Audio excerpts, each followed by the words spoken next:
I knew something was wrong the moment I saw my stepmother, Tracy, wearing my grandmother's locket. It was a simple, silver piece with my mother's initial, a precious keepsake that had been missing for weeks. My grandmother had given it to me when I turned 18, whispering that it was my inheritance. The sight of it on Tracy's neck felt like a final insult, a fresh wound. I'm Lucy, and for years I had been a ghost in my own home, a servant in my own life. But the day I saw that locket, everything changed. My father met Tracy 2 years after my mother's death. He was lost, a widower who barely remembered to eat. Tracy, an event coordinator, swooped in. Within 6 months, they were married, and she and her 2 kids, Brandon and Sierra, moved into the house my grandparents had bought for us. This 4-bedroom house in a nice Boston neighborhood had been a sanctuary, but Tracy saw it as a prize. My grandparents, who had moved in to help raise me, saw Tracy for what she was, a gold digger, but they held their tongues because they had never seen my dad so happy. The small, quiet manipulations started almost immediately. Tracy began criticizing my grandparents' taste, throwing out my mom's old decorations, and gradually taking over the house. The chores that were supposed to be for everyone became my responsibility alone.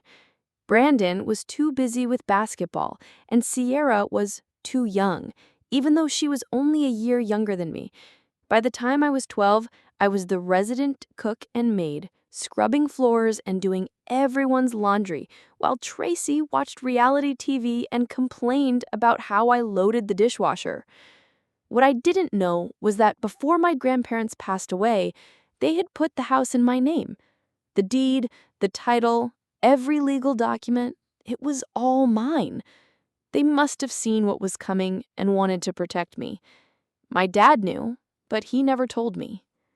For years, I lived like a servant. I worked part-time at Starbucks and took online classes, all while being told to contribute more to the household. Brandon, now 25, hadn't worked a day since graduating college and claimed to be a content creator with 200 followers. Sierra, 21, was supposedly in her 3rd year of college, but spent her time partying on my dad's dime.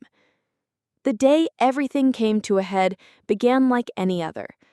I got home from work, tired and smelling of coffee, and went to the kitchen to make dinner. Tracy walked in, sat down, and dropped the bombshell. "We need to have a serious discussion about your living situation. Your father and I believe it's time you started paying rent." She demanded $800 a month, plus utilities, claiming it wasn't fair for me to live there for free. I stood there, a wooden spoon in my hand, the sauce beginning to burn. I asked her about Brandon and Sierra. "Oh, that's different. They're still finding themselves." All the years of being their doormat, all the insults and extra duties, hit me at once. I called everyone to the dining room. As Tracy laid out her plan, Brandon smirked and Sierra recorded it for her social media. When she finished, I took a deep breath. "I'm not paying rent," I said, my voice shockingly calm, "because this house belongs to me." The silence that followed was deafening. They all laughed, thinking it was a joke. I just smiled and told her to call my dad. When he answered, on speakerphone, he confirmed it. "Well, actually, my in-laws put the house in Lucy's name before they passed away." Tracy's face turned from pale to red to a strange, panicked green. She hung up on him. The game was over. I just smiled, telling her we were definitely not forgetting this conversation. In fact, I think it's time we had a serious discussion about your living situation. The night after the big dinner reveal, I felt something I hadn't felt in a long time: power. But I knew Tracy wasn't done. The next morning, I was about to go downstairs when I heard her on the phone with my father, trying to persuade him to get me to move out for college. The most painful part was hearing my father consider it, ready to push me out of my own home. I went to the kitchen and pretended I hadn't heard anything. The tension was thick, and Tracy's smile was as fake as her designer clothes. I decided to play her game. "I suppose you're right," I said, casually. "People should pay to live here." The relief on her face lasted only a second before I dropped my own bombshell. "I've done the math. A fair price is about $1,200 a person. That's $3,600 a month for you, Brandon, and Sierra, plus utilities." Chaos. Brandon choked on his cereal, and Sierra's avocado toast landed face down on her new crop top. Tracy was speechless. "We're family," she sputtered. "I'm dead serious." And then I took out my phone. "And since you brought up family, let's talk about that little plan you had to ship me off to college this morning." I played the recording I had made. Her face went from red to purple. "You recorded me? That's illegal," she screeched. "Actually, we live in a one-party consent state. My house, my rules." She started pacing and screaming, claiming she had sacrificed everything for me. In a final desperate attempt, she called my father, thinking he would rush home to save them.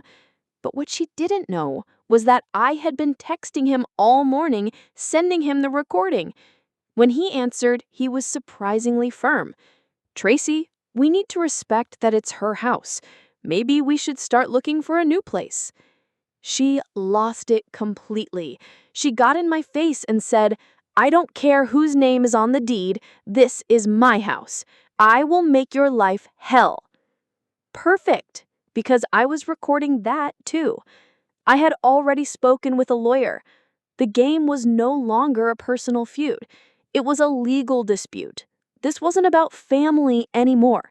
It was about ownership. And I was about to get everything back. Remember how I told you I had talked to a lawyer? It was the best decision I ever made. My grandparents hadn't just put the house in my name, they had set up a legal trust that made it impossible for anyone to contest my ownership. The day after Tracy's empty threat, I served them all with official eviction notices. Tracy went completely insane. She called every lawyer in town, but they all turned her down. She tried to shame me on Facebook, but one of my mom's old friends exposed her behavior with years of screenshots. Brandon and Sierra's lives began to unravel as their easy lifestyle was threatened. The real drama began when Tracy, in a final desperate move, tried to take some of my mother's jewelry while I was at work. I had installed security cameras, and I caught her on film. I called the police and filed a report. My father, after seeing the footage, finally had enough. He told Tracy that if she didn't leave peacefully, he would not go with her. The day before the final eviction deadline, Tracy tried one last power play. She called a family meeting and, wearing a fake designer suit, announced that she was choosing to leave and that she and my dad had bought a house in Florida. But my dad wasn't even there. He was at a hotel. Then, the movers I hired arrived right in the middle of her monologue. They walked in with boxes, completely interrupting her. The head mover looked at her and said, "Ma'am, we have our instructions. Everything gets packed today and goes to your storage unit. If you want your stuff, you'll have to take it up with the court." She had a full-on meltdown, trying to grab random items and screaming. When they were all gone, the house was silent, empty. The familiar quiet felt strange. I walked through the rooms. The locket was back in my hands. The house was mine again. But the silence wasn't peaceful. It was hollow.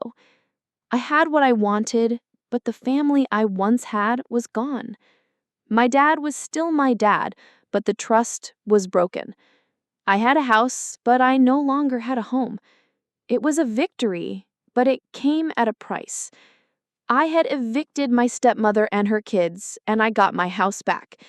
But I had to burn down the entire family dynamic to do it.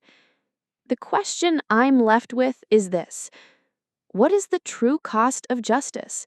And is a house, no matter how valuable, worth losing the only family you have left?